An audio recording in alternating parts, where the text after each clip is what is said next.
Hello, everyone. Welcome to the Meeting Your Soul podcast. My name is Farah. I'm your host. And as always, thank you for being here. Thank you for joining. And I am delighted to introduce today's guest, who is actually my cousin, and someone that has known me since I was a wee child and is gone through such an incredible transformation. And I just love to see her blooming in the way that she is. And as you can see, she is literally glowing on the other side of this camera.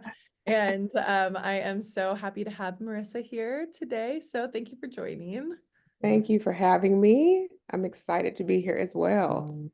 Now, this will be a fun conversation, and I am curious to see where it lands us. But I would love to start, as always, just with a little bit of background on kind of how you're showing up in the world, what you are kind of leading the charge with within a new organization, and all of those things. So, yeah, feel free to fill everyone in. Um, do you want to know like personally how I'm showing up in the world or just like what I'm doing work-wise? You choose, girl. You say whatever you want to. Yeah. I think currently I'm showing up in the world of showing people how to find their moments of joy currently, because I'm in that place right now in my life. Just Yeah. finding just the little pieces of joy everywhere and every day that I can, no matter how big or small that is. Yeah, I absolutely agree with that. And it's such a shift, like a paradigm shift of like how you view each day and each moment is when you're actually actively seeking out the moments of joy, right? Right, yeah. What was something joyful that happened today? I had a donut this morning. Okay. What kind of donut did you get? A salted caramel donut. It was actually really good. Yeah. That sounds That was delicious. I'm like not gonna my indulgence. And then now it's like a beautiful day here, so I'm gonna lie. go out and enjoy some of the sunshine later before it goes away. Yeah. I know. And where are you nowadays?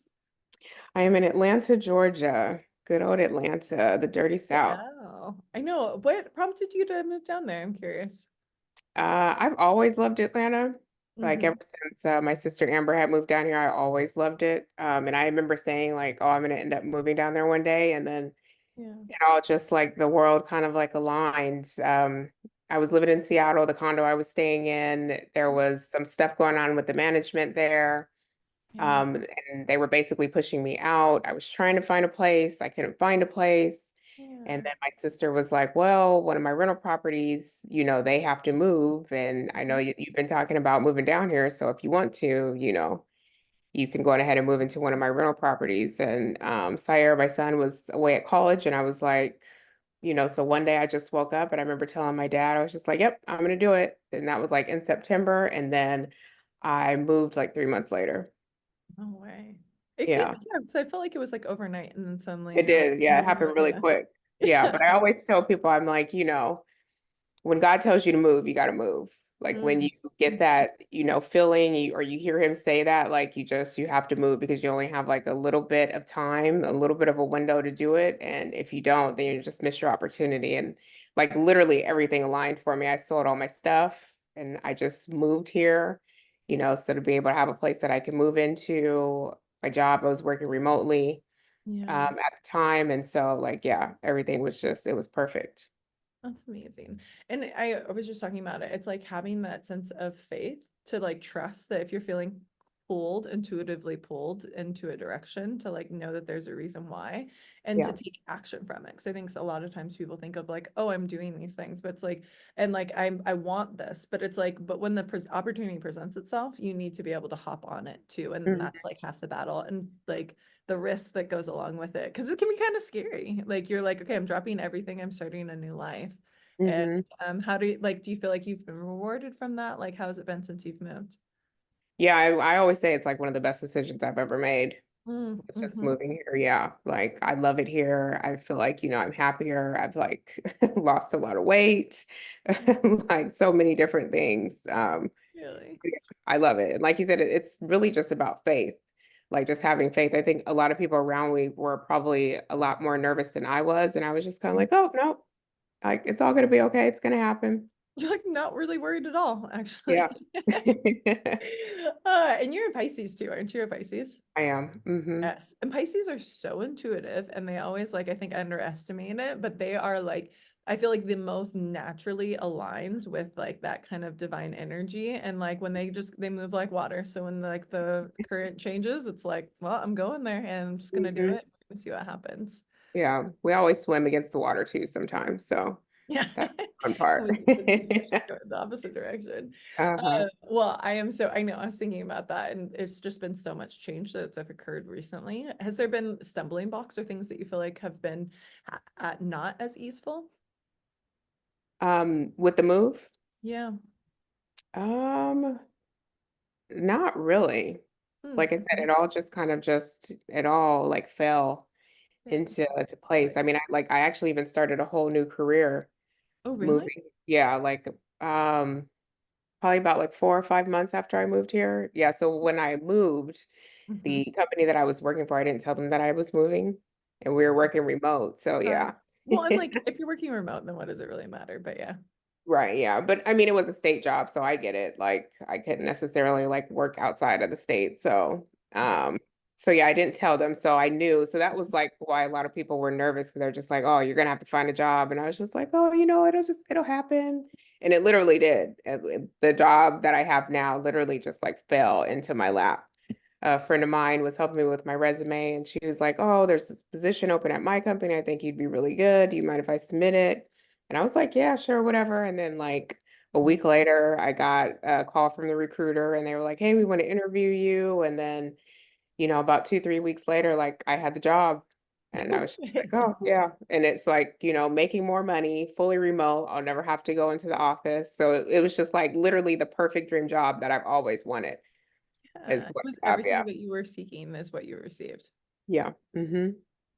But then again, it was like you were willing to be open to receive a new position, like in like not that you got forced out, but like there was an opportunity. Like both of these other situations, if you think about it, have been times where like things have expired, and then Mhm. it's like been an opportunity to be able to move in a different direction, and you've done so with grace and like with this sense of like ease that I think is necessary. And because it can be stressful, I think you can create a lot of scenarios in your head of how things could go wrong, even like that was almost getting like almost pushed onto you from other people Right. but to just like maintain your own center has allowed you to kind of land exactly where you needed to be. Yeah. So it Yeah. worked out perfectly. That was fantastic. Well, and also I really want to talk about Breast of Us as well because I know that that still a huge part of what you're doing now. Yeah. Yeah, it's a I lot. feel Yeah. like that is definitely well, and I'm assuming also why you want to be remote and have the flexibility within all your schedule Right. Yeah. So too. being able to have, a full-time job that I can be remote and flexible, that helps me with the work that I'm doing over at For the Rest of Us too. Yeah, well, and tell everybody about what that is and how it got started. Yeah, so just some background. So I'm a breast cancer survivor for everybody that's, watching and listening. And I was diagnosed at the age of 35. Mm. And I couldn't find other women that looked like me and who also had been diagnosed young, like even going into like the cancer centers, it was all like old white women. And I'm just like, okay, but I know that like I'm not an outlier. Like I know that there's other young women who have been diagnosed with breast cancer too. And I was finding them on social media. And so I'm Mhm. like, okay, well, I want to create a space where we can all connect with each other and like share our stories and just get to know each other. And like that's just the power of social media, right? Like you can meet people who live all across the country, even though you're somewhere else and like connect and bond with them. And so that is kind of how For the Breast of Us was started. We started For the Breast of Us. It's an online community specifically for women of color who have been diagnosed with breast cancer. Mhm. Um, we launched back in May of 2019, which is crazy to say because we're coming up on our fifth Yeah, anniversary. I was gonna say it's been growing though. Yeah, it has been growing. So we have tons of women. We have like a private Facebook group with like over 3,000 women who have been impacted by breast cancer. Yeah, Um, Sad to say that it's that many women, but at the same time, I'm glad that we provide a space for them. exactly. Yeah. And so so we have three pillars at For the Breast of Us, and those are advocacy, community, and education. And so we teach women how to advocate for themselves and how to, so they can go back and teach their own family members or friends how to advocate for, not even just breast health, but just health in general. Exactly. Yeah. From the Especially community within the healthcare aspect. system. I feel like it's critical within the healthcare system to be able to like stand up and to be able to like say, no, I need this, or this is something that's required, because it's not always Right. going to be offered. Right. Yeah. And for somebody like I have a background in healthcare, so it's easy for me to like ask certain types of questions or push back and be assertive. But I know just for the normal layperson, it's not easy, No. especially like in our communities, we're kind of taught like, whatever the doctor says goes. Mhm. But at the end of the day, like they're still human. People make mistakes or, maybe they just forget something. And so it's just being able to like question and ask those questions and not be afraid to ask them so you can get the best possible outcomes or health. Yeah, and ultimately they might not know, like whatever, the doctor might not know the full scope of it, and so then be able to have the conversations for them to have a deeper understanding is key. But it's like grin and bear it, and it's like, life is meant to be enjoyed, and if you're having something going on with you, like to be able to actually express that and be heard, I think is really important too. So Right, right, exactly. Yeah, so what teaching women how to advocate. We are building community. So, we have women all across the country, and so they can, connect with women locally or just nationally as well. We host meetups all across the country as well as go to conferences. And then just from the education standpoint, just teaching women about the importance of, breast health, giving them the ABCs of breast cancer, what that means, and just giving them the tools and the resources. So then that way, if they're faced with any type of decision like this, that they're equipped with the information to be able to ask those type of questions to their healthcare team or anybody that, they come in contact with. Yeah. I love hearing you talk about this because you just look so inspired and like so passionate about it. And I know, especially when you experience something firsthand, I think that there's an added level of like connection to it. But I think Mhm. then the ripple effect of what you're creating within this larger community is like like awe-inspiring. Like it's really incredible. And I hope you know that. Yeah, well, it's taken me some time. People tell me that all the time. I sometimes don't feel like I'm doing enough. Mm. But I'm Mhm. starting to try to realize like I think I'm shouldering a lot of that, and whatever I am doing is I'm trying to realize that whatever I am doing is good enough, but Mhm. it's hard to not feel like I'm doing enough. Yeah. Well, because I think you probably have like a bigger picture of what you're trying to achieve. So it's like, I'm doing this now, but like this is where I want it to be. But then that takes time to like naturally arrive there, right? Yeah. And then also, there's a lot of women, especially a lot of Black and brown women who are being diagnosed younger and younger, or they're also being diagnosed with stage 4 breast cancer, which is called metastatic breast cancer, which is, not curable.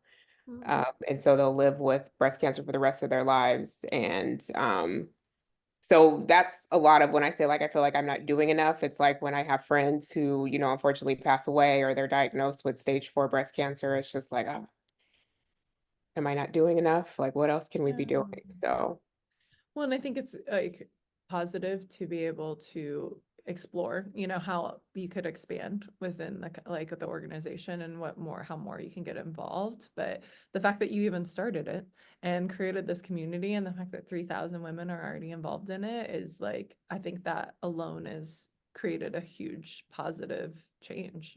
yeah. Like Hmm. even if you did nothing else, that would still have been quite a bit. Yeah. A whole lot more than a lot of people. I say that for sure. Yeah. Hmm. Oh, I know so what inspired you to like, I think you've kind of touched on like what inspired you initially start it, but like where do you see it, where do you want to continue to see it grow? And like what do you feel like you've already accomplished so far? Let's pat yourself on the back. Let's celebrate a couple wins first. So where she's just like, I'm not doing enough. I was like, I know damn well you are. So like so what have you already done so far? Well, we've hosted retreats. We've hosted like small meetups across the country. So we've done that. A lot of like educational like webinars. We have a monthly kind of virtual talk show that we do on all social media Oh, platforms. Yeah, it's called Baddies Talk Back. yeah. So it's kind of like how Jada Pinkett had like Red Table Talk. So kind of same similar. So we Yeah. get together, just like a group of breast cancer survivors, that live across the country, and then they talk about different topics. Like this month, they talked about dating. Mhm. which is a big thing because, if you can imagine, like, if you're, your age and you're diagnosed with breast cancer and you're dating, like, how do you tell somebody, like, this is, Yeah. something I was diagnosed with, or, what if you haven't had reconstruction yet, so you don't have any breasts? Like, how do you tell somebody that? Or just, Yeah. and one of the things I don't think people realize too is like when you're diagnosed so young, and you have to have like chemo treatment, like you're thrown into menopause. They call it medical menopause. Oh, really? I, Yeah. I know someone that's been going through chemo that's a male, but I didn't know that for women you went through early menopause, which is yeah, Hmm. that's like then your hormones just literally go berserk on. Hormones change, like your sex life changes, like everything. It's like out the door. So if you're like 30 and you're just like, wait a minute, I'm supposed to be in my prime, but like, no. Game changer. Well, and also dealing with this like potential like life-threatening, diseases at the same time, and then also just trying to live a normal life and like have some type of joy and like the little Right. things too. Yeah. So those are some of the things that we kind of talk about on Yeah. the virtual talk show that we have. We have a podcast as well, Oh, called cool. Baddie to Baddie. Yeah. Yeah. So kind of the same concept, but we have, different type of structure of the different things that we talk about, or we bring on medical professionals or other Mhm. organizations in the community to talk about kind of like what they're doing as well. Just wanting to spread that information because when I was diagnosed, I didn't know about any of this stuff at all. And so I'm Yeah. just like, if I can give this information to other women to like help their experience in any kind of way, like I'm all for it. Yeah. So Well, and I yeah, was just thinking about this earlier as this idea that once we learn something, once we know better, then it's like it's almost like a duty to be able to share it with the people around us and to help others lift them up and hopefully to make that process smoother for them as well. yeah. But and so I was like, because you're like, I'm not really doing anything. I was like, I know you're doing a few things, and it like even just what you just rattled Yeah. off then is pretty impressive. So. Mhm. I will definitely, and I will include all of those in the show notes so that if people want to connect or want to learn more about it, that they'll be able to. But where do you see the future for the rest of us going? So when For the Rest of Us was originally launched, it was launched as a LLC. And now we have a nonprofit arm as well. So we still have the LLC, which is kind of like the blog that we have where women are submitting their stories or, we're telling different stories around things that have to do with women of color and breast cancer. But now we have the nonprofit arm, which is called For the Breast of Us Foundation. Mhm. And one of the things we're doing right now is we're giving scholarships to women just Mm. to help with what I call the financial toxicity of breast cancer. Like there's so many things besides just like medical bills. Um, you know, I'm sure as you know right now, like groceries are expensive. It's like some people need help with like groceries or, their light bill, rent, whatever the case may be. So I want to be able to just give women this money and they can do whatever they want to. Like they don't even have to submit any receipts of what it is. And I don't want to have to pay it for them. Like if somebody's going to give me $250, just give me $250 so I can do what I need to Yeah. do to help myself and my family. So um, we are basically raising money, kind of like as a grassroots organization to, give scholarships to these women to help them out. And then also raising money so we can help women get to different like breast cancer conferences so they can learn about advocacy and learn more about like what's going on in the Mhm. treatment world and what new research is out there. Yeah. So Well, and yeah. just to be able to like live, and I think once you're going through all of these things, it's like there's so much already on your plate, and then to be able to get a little bit of relief in this way is definitely a godsend, to say the Mhm. least. Yeah. Aw. Keep Yeah. it going. Keep it going. Hello, honey pot. I was like, this is I'm just I'm inspired and I'm just so proud and I hope you are very extremely proud of yourself too. Like how would you say this like breast cancer changed the trajectory of your life or like because I feel like it's literally kind of brought you onto a different path that maybe you wouldn't have necessarily walked down otherwise. Yeah, it definitely has. I remember when I was going through treatment, I was like, oh, I can't wait till I be done 'cause I'm not going to talk about breast cancer at all. Like I couldn't wait to be done. It's like Mm. I don't want to have anything to do with breast cancer. So even looking here, like I'm coming up on my 8th year, what we call cancerversary, in June. It's like it's crazy to even think that I'm here because I didn't want to have anything to do with cancer once I was done. What Um, changed your mind? Well, one of the things, like I met one of my really good best friends when I was going through treatment. She was going through treatment at the same time, so we connected. Yeah. Um, and she sadly passed away. Her disease ended up turning metastatic, and she passed away like yes, less than a year later. And so that was one of the big things because I was just like, why aren't they researching us? Like, why aren't they researching Black and brown women? And because a lot of us are being diagnosed not only younger, but also with more aggressive forms of the disease. Like my breast cancer was really aggressive, and so they treated it really aggressively. Mhm. And so I'm just like, so why aren't they researching us? And just hearing like some of the doctors are like, oh, well, you guys don't want to be researched. You guys don't want. I'm just like, what? Like, You're speaking for me, and I don't remember sort of yeah. saying that. So we're trying to help like change that bias, not even just for medical professionals, but just patients as well. Because I get, patients are like, oh, I don't want to be guinea pigs. But I think people don't realize like when you're in a research or clinical trial, that doesn't necessarily mean that you're going to be taking medication. Yeah, That could just be that you're just like, they want to know how breast cancer survivors, how they exercise after treatment. Mhm. Because one thing that people don't realize is that the treatment that they give you for breast cancer, like it actually makes you gain a lot of weight. Like I gained like 50 pounds. Oh wow, yeah. Yeah. And so, maybe they just want to do a research about that to see like what is it about your metabolism or your metabolic state that changes. So it's little things like that, but I don't think we don't know that information and you only know what you know. So that's where we're trying to kind of bridge in that gap and be like, hey, like just take this survey. Like that's being in a clinical trial, True. or maybe if you do need to take medication, let's try to, break down the information that they're giving to you so you can understand it and make an informed decision on what it is that you want to do. Yeah, exactly. Well, and that alone is data though, right? Like they're collecting data and then they can start to analyze it and then hopefully be able to come up with improved treatment plans or like more comprehensive treatment plans, potentially Mhm. even too, even during the cancer, but then also after, even after like you've been cleared from it, to be able to recover and create more of a holistic lifestyle and a more like, I think, yeah, it's interesting because it's so prevalent that I just find it fascinating that that's not something that's getting discussed more. Yeah, no, it's not. Or even just like, integrative therapies like I did.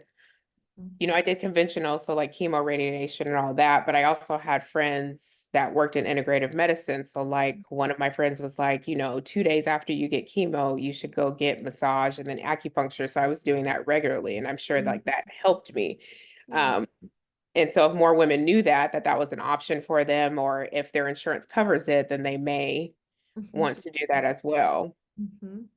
For it to be less of like, because from what I understand from chemo, it's like it's not an enjoyable experience. It can be extremely like you just feel like shit, And so then Yeah, it's like if that can relieve some of that, like I don't want to say turmoil, it seems like kind of extreme, but like to a certain extent, just to be able to make that I know more. it's turmoil. My oncologist told me every single time I saw her, she was like, "I'm literally killing you to save your life." And I mean, Yeah. they literally are doing that. So, And it's like you don't, and then you're still supposed to be operating and doing all of your normal life stuff. And then you think about people, with young kids or just life, work, all that stuff. And so you're trying to balance all of that while right. feeling like you're literally dying. Yeah. Yeah, it's pretty crazy. So, Well, so and yeah, so I think that that makes a lot of sense of why after all of this you were like, I really want to bring more light to this. Can we have these conversations? Can we put more information out there? How can be readily accessible to people that it's actually affecting, right. and especially within the black and brown communities because that's like it's because it is. I think it's how do you know what the stats are for like how much more common it is? I was looking at the website actually just to see, but I don't know. I know, and people are probably like, she doesn't know this information. I don't know it off the top awesome. of my head. I'd have to look You at it. don't know deep analytical statistics just off the top of the hat. I'm just joking, but just because I remember I was thinking so I'm thinking of Grandma Betty is what's coming to mind and like that when so Marissa is my cousin, and and then Grandma Betty is her grandmother, who's like also my grandmother within my heart. And I had no idea about the impact that she was making within the breast cancer community within Tacoma, and like the dramatic improvement that she created for so many people. Yeah. And then this is gonna make me cry because I cried like during the memorial about this too. But it was like to see you carry that on and like Hmm. be doing it on a different scale and on a broader scale and across like the nation with so many more people that, but with the same mission, the same intention, and like the impact that you're doing, like it just makes me so happy. And like Yeah. that's like when we talked about it, I was just like, but I don't think even like Grandma Betty, like I knew that she was doing that stuff, but I don't think I knew the gravity and like how many people like came to the service and spoke to it was Hmm. like you can tell like the positive change she was making, Yeah. even if it was just like being someone that was there or like being someone that could like advocate and talk through something with someone. I Hmm. think people underestimate the power of just having someone to express your story to that understands and can listen. Right. Yeah. I know that was one of the things too, but I'm not going to cry on your podcast. I just said that to myself. I'm not crying. I Um, cry every time, so it's okay. it's like that's one of the things that like I wish that I could talk to her about right now because I mean it's hard work, right? Yeah. Especially when you're dealing with um cancer, which is some for some people that could be like a terminal disease or a life-ending disease, and it's heavy. It can get heavy. Mhm. But I also feel like people, when you're leading like an organization like this, like they hold you to a higher standard, and I think people, Mm. especially nowadays, I don't know how big of that deal it was, when Grandma Betty was, going through hers, but especially right now, I think people feel like that they're entitled to a part of you or a piece of you, or like that you need to do these certain things, and it's like, but I'm just human, like I still have a life too. um and so I that's kind really of, acknowledge all of it. yeah. But then, like, do you feel like the humanness of it, like, and that ability to relate to say, like, I can't, like, I'm, doing all of these things and more, but like, you're so personable though. I could also see it like when you put together these retreats, you're creating the space and the time and allocating it for the within that, but then there has to be boundaries too, right? Right, and so that's probably my hardest thing. It's like creating those boundaries, which I think I'm starting to do now. But yeah, like you said, I'm like, oh, I want everybody to have a good time, or I want to get to know people personally, like especially when people approach me when it's like just about cancer. Sometimes I just tell them like, okay, well, I don't necessarily want to talk about cancer. Like if I was going to get in the car with you, what am I going to listen to? What are you playing? Yeah, like I want to know who you are because you are Right. so much more than that too. Yeah, like, or if I'm going to come over to your house, what would you cook me for dinner? And then they're like, oh, and I'm Yeah. like, I want to get to know who you are. Not just that you are, but and I think that if that's the commonality that brings you together, then like that's beautiful. And I think that there's so much power in that. But then outside of that, you are both still very much individuals that are just living your life and Right. like trying to find the joy within the moments within this journey. Cause like then I think, and would you say like your shift, like your perspective on life and just like your day to day and how you like view your perspective changed once you get diagnosed or even after you were in remission? Yeah, I think, even now it's kind of like, a lot of things I'll just get up and do. It's like, oh, okay, well, I Mhm. just want to go for a drive, or, hey, I'm just gonna take a trip because I want to go, take a trip. Or Mhm. I think some days are easier than others, but it's definitely I always remember like, life is just short and you Mhm. just never know. One of my friends in the cancer community, one of the biggest quotes that she says that I always like repeat to myself every once in a while is like, we're all one call away from our life changing. And it Yeah. doesn't mean bad or good. It just means we're all one call away from your life changing at any moment. And it's so true though, because in a blink of an eye, everything could shift, like everything in a positive or negative direction, And so it's like enjoy what you have and appreciate what you have in order to be able to make the most of the information that has already been given to you. Right. And realizing like we're all like living life. Life is lifing for everybody. Like you never know. I remember when I had my first chemo. And I was really sick, but I was like needed to get out the house. And my best friend Shonda, we went down to Starbucks and we're just sitting in the middle of Starbucks. You know how Starbucks is, it's just busy, everybody's hustling, bustling. And I'm like, I remember saying to her, like, it's so crazy because all these people are here and they're just living life and you just never know. Like nobody knows that I am literally dying here because I just had chemo. Yeah. And it's like those things that, things in perspective for you. For sure. Because then I think you cherish those moments, like everything becomes more precious in a way. Yeah. What do you think it's like outside of just like the individual moments? Have you done anything that you were like never would imagine doing, but then you're like, fuck it, let's go because of this? Or even I think you've always been a little bit more of a spontaneous person. I've heard some stories, Marissa. I know. Yeah, we got some young stories. I won't go into detail, but some one time were you guys in California and like what I don't know, and you were like on a road trip or something like that, and Jasmine was just like laughing. She was like hysterically telling me about this. I was like, "You guys are wild." No, I was joking, but it Yeah. is like all good things. But we all have to have those moments. But I think even when this comes to term, no matter what age you are, no matter what's going on, it's like, and I know for myself, it's like once I recognize that like life is very short and like I truly am the only person that gets to decide how I live and how I like what I do each day, like Mhm. that I take it really seriously and like as serious as in like I plan if I'm going to live this life, I'm damn well gonna have some fun while I'm doing it. And so like having joy is really important to me. And I Mhm. think for years of my life, I was just like hustling and grinding, and I didn't necessarily always make that a priority. Yeah. And I think that's kind of what I'm trying to do now. It's like not, I don't want to say not necessarily be so busy, but also just being like, Yeah. just taking in the moments and just doing different things and going different places and yeah, just living in the moment for what it is. Mhm. I know. What does living in the moment look like for you these days?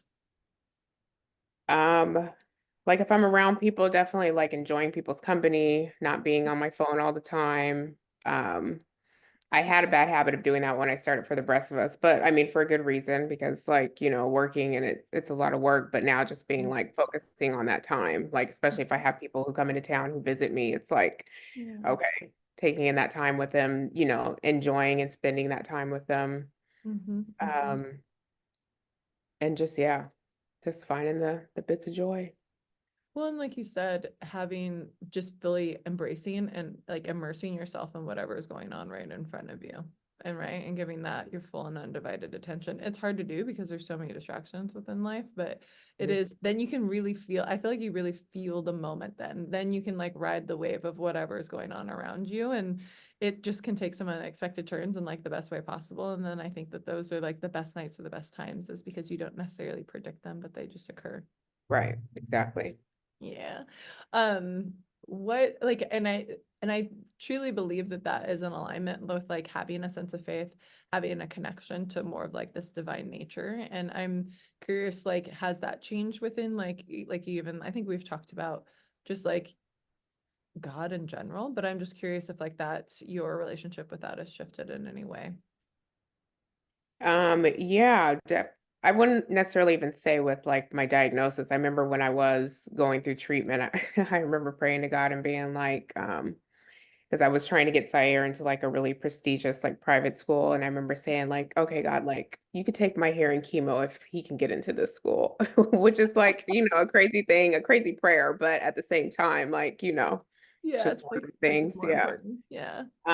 But I would say now, especially even moving here to Atlanta, my Mhm. faith has definitely increased. Like I found a church that I absolutely love. I love the way how the pastor kind of like teaches the Bible because I mean, I grew up in church, you know that.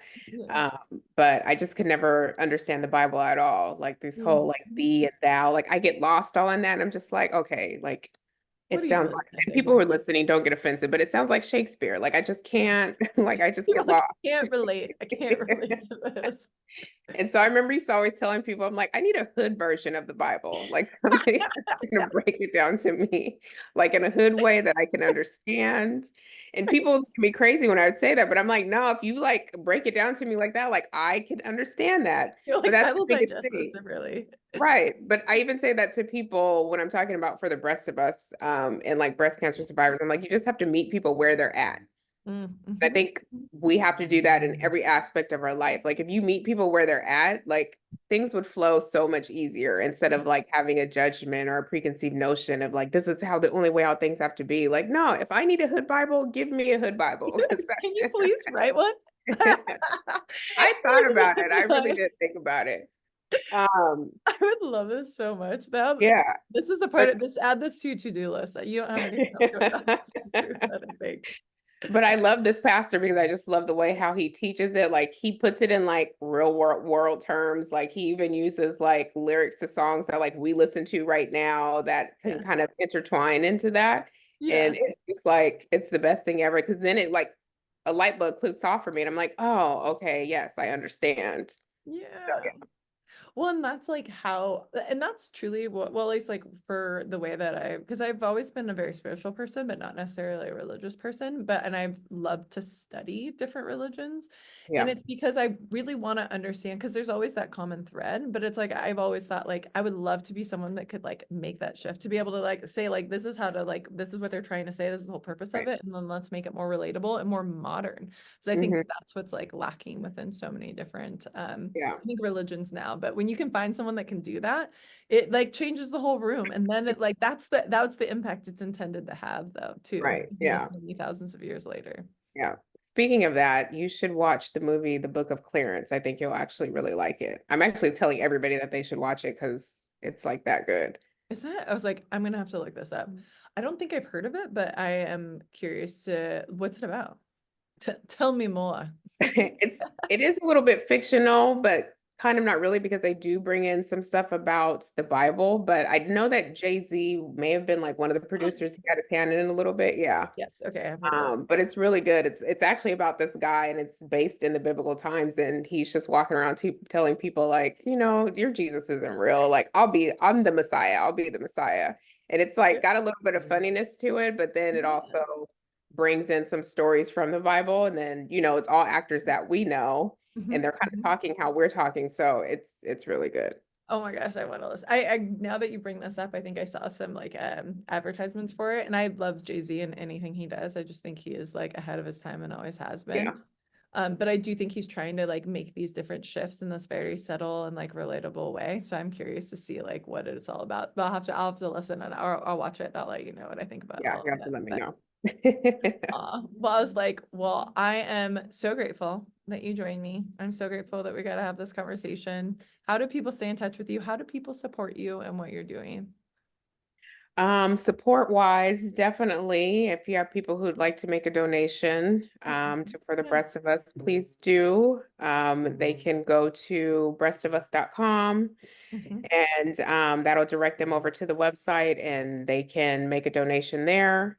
Yeah. Um, they can also follow us on all social media. So on Instagram and Facebook, we're at For the Breast of Us. If you are a breast cancer survivor who's a woman of color, we have that private group. You just search for breast cancer baddies and answer the questions, and we'll let you into that. It's a safe space specifically for Black and Brown women, so we love to invite women to come in there and Yeah. talk and meet other women as well. And then, yeah, personally, on my personal Instagram page, I'm at Marissa DT28, and they can follow me there. Yeah. But don't take what I do over there for what my business, because it's totally different. Like those are two separate places. But I think that there is a opportunity to connect with you on a personal level, but then also to support, and especially if people are going through this or they know someone that's been going through this. Like, I don't know of anything else that exists in this realm that is necessarily aligned with what you're doing. So there's a need for it, and I'm just Yeah, grateful and inspired that you are the one that took it and made it happen. yeah. Doing the damn thing, girl. Thank you. And thank you for being here. Thanks for listening. Thank you for all listening. Thank you for being a part of this conversation. And we'll see you next week. Okay, bye. Bye.